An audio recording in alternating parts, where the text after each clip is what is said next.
So apparently we have another Monster Hunter mobile game. It's called Monster Hunter Outlanders. If you guys don't know, we recently, just last year, had a Pokemon Go version of Monster Hunter, which was called Monster Hunter Now.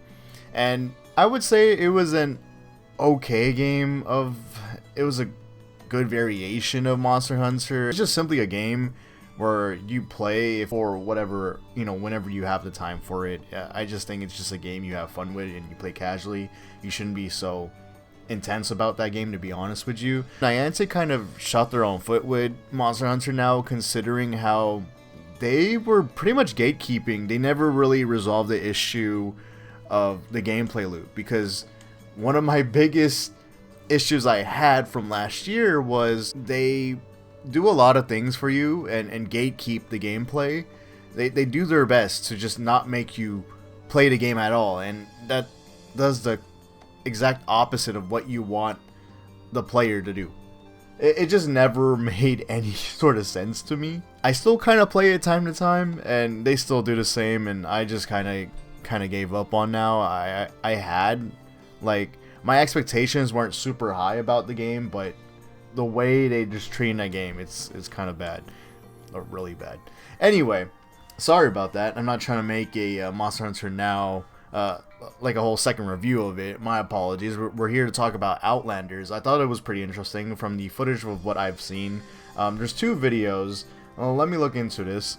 There's two videos of it, of obviously the announcement trailer, which showed pretty much the overworld and what you're going to be dealing with the map. And there's also a producer's interview, which give a good summary of what Outlanders will provide for the player in terms of its gameplay. There's going to be like different gameplay mechanics. You get to control your buddies, which is like the Palico. You also get to potentially control the other buddies than the Palico, which is that owl and monkey that they showed in the beginning of the trailer.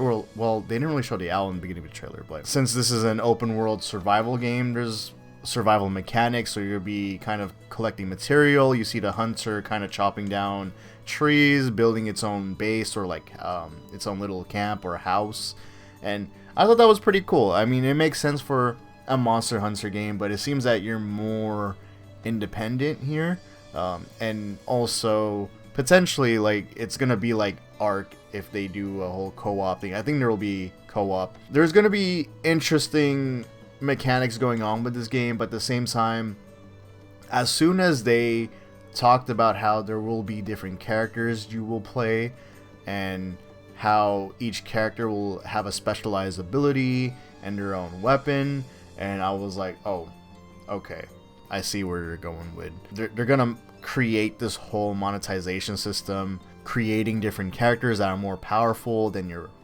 free ones, and they may make a monetization scheme where you feel more inclined to buy these newer characters with cooler abilities, and the same concept could go with the new buddies as well.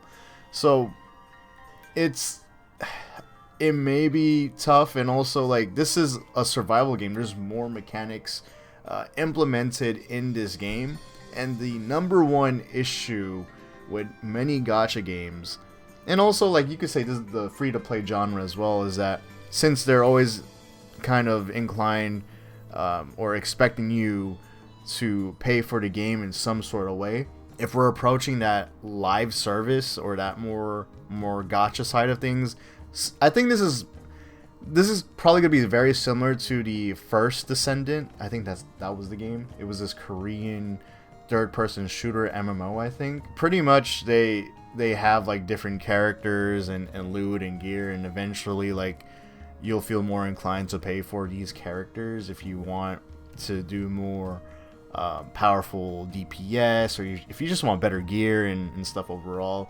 I see it leaning more that way compared to it being an actual game, and it's unfortunate. Like the first impressions of Outlanders is very good. It looks so good for a Monster Hunter game.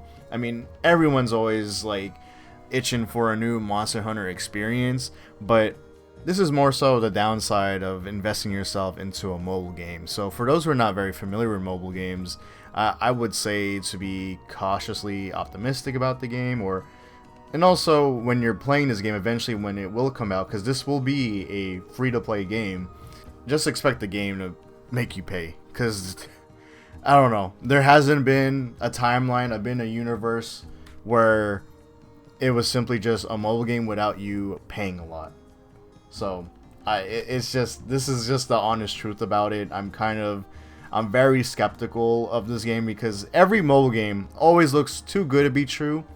And there's so many downsides, and when it leans again more to the gacha experience, and when it has so many mechanics involved, they have the power to gatekeep your gameplay, basically paywall it. That's how it works with these games. But we'll see once it releases. Apparently this studio is known to just heavily put their monetization towards cosmetics, which is a very good thing. Like I'm all about, like, if we were to create a monetization system that just solely relies on cosmetics, I'm completely fine by that, especially in the conditions that we are given with how this industry is.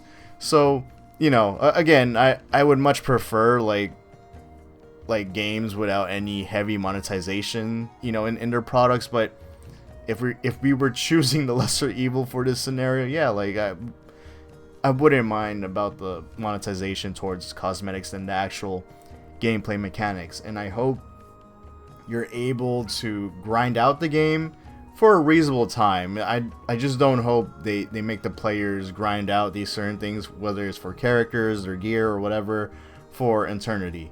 That's another problem with the free-to-play genre for these sort of games. So those are my current concerns, and we'll see more as soon as it drops. I did sign up for the beta. I think I did. I don't know how you really sign up for the beta. I just went through the site and they said, hey, sign up. I'm like, okay, let's do it. So hopefully I have early access and I want to cover it. But if I can't, that's completely fine. I'll just talk about it on the channel and see my experience. Or hopefully, like, I can. We'll see. I mean, I would love to cover the game. I mean, Monster Hunter, come on. I've been covering your games forever already. But alright, let me know how you guys feel about this, if you feel the same way. Because, I mean, I can't be the only one feeling like this, right?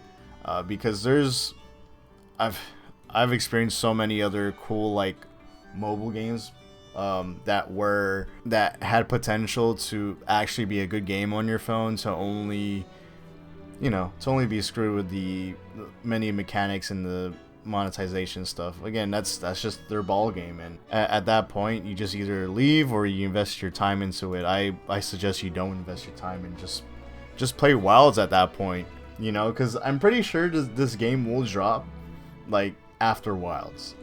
It'll be cool if we see it before Wilds, but I'm pretty sure it'll drop after Wilds, and at that point just invest your time into Wilds, the actual game, than a mobile game that's trying to get all your money. But we'll see.